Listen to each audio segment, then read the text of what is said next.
मेरा vote bank है, अगर आपने इसको पकड़ लिया तो वोट देनी बंद कर देगा मुस्लिम मुझे। कि वो जो वक्फ बोर्ड की ज़मीन थी, कितने स्कूल खोले हैं आपने उस पर बहनों बेटियों के लिए। सारी ज़िंदगी मुसलमानों की वोट लेकर ऐश करी, मलाईदार कुर्सियों पर बैठे, मुसलमान को कुछ मिलने नहीं दिया। मदरसों का सर्वे, वक्फ बोर्ड की ज़मीन का सर्वे, इन सभी चीज़ों के बाद मोदी सरकार और बीजेपी पर कई सवाल खड़े किए जा रहे हैं और कहा जा रहा है कि मुस्लिम वोट पाने के लिए, मुस्लिम वोट बैंक के लिए ये सब किया जा रहा है। क्या कहना? अच्छा, मुझे एक बात बताइए कि वोट लेने के लिए तो उनके अपराधों को सराहना चाहिए था, जैसे विपक्षी पार्टियां हमेशा सराहती आईं।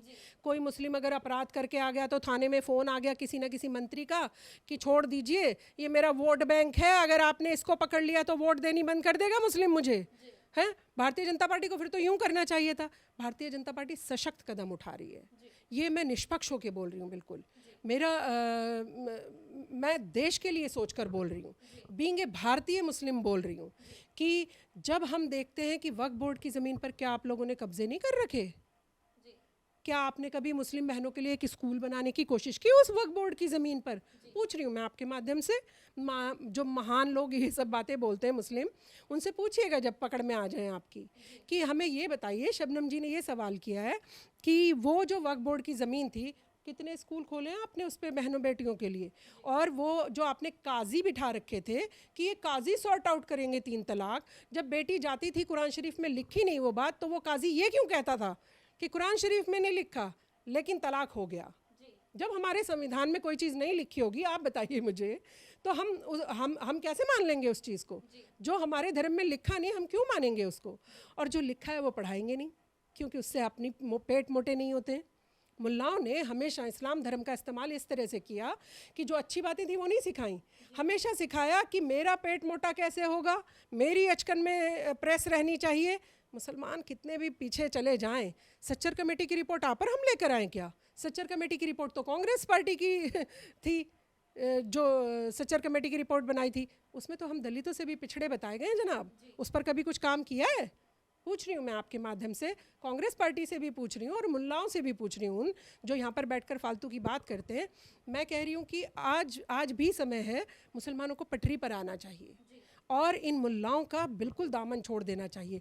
इसीलिए मैं बोलती हूँ, अल्लाह का इस्लाम मानिए, मुल्ला का इस्लाम मत मानिए।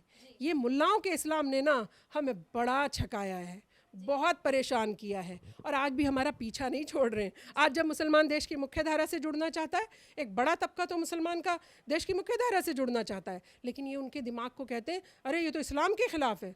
फिर जब धर्म की बात आती है तो आप समझ रही हैं कि फिर वो बेचारी लड़की जो बाहर जीन्स और टी शर्ट पहनती है, वो क्लास में हिजाब लगाएगी। ये पहली बार सुनने में आ रहा है। वही बेटी जो वहाँ पर हिजाब लगाकर बिठवा रहे हो, यानी कि पॉलिटिकल मुद्दा बनाया आपने। बेटियों को कोई प्रॉब्लम नहीं थी, 17,000 बेटियों का स्कूल छुड़वा दिया आपने।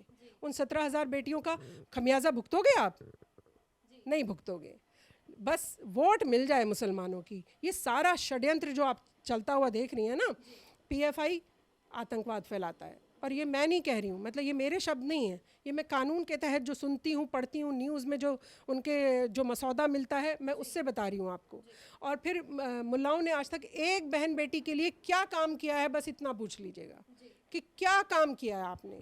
कौन सी प्रताड़ित बेटी के आप घर गए हो, कौन सी दुखी, आपको पता भी है मुस्लिम विधवा औरतें कितनी कितनी दुखी हैं। अभी की बता रही हूँ मैं।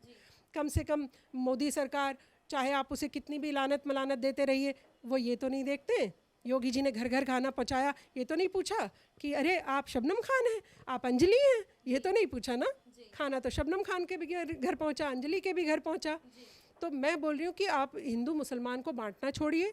आप कहते हैं बीजेपी बांटती है, मैं बोल रही हूँ आप बांटते हो। आपने सारी ज़िंदगी मुसलमानों की वोट लेकर ऐश करी, मलाईदार कुर्सियों पर बैठे, मुसलमान को कुछ मिलने नहीं दिया। अब जब मुसलमान को मिलने का समय आया है, तब भी आप पूरी कोशिश कर रहे हो कि मुसलमान को कुछ ना मिल जाए। पर अभी हम हैं, लड़ाई लड़ेंगे और मुस्लिम बहनों को जैसे हक दिलाए, ऐसे पूरे मुसलमान समुदाय को हक दिला कर रहेंगे।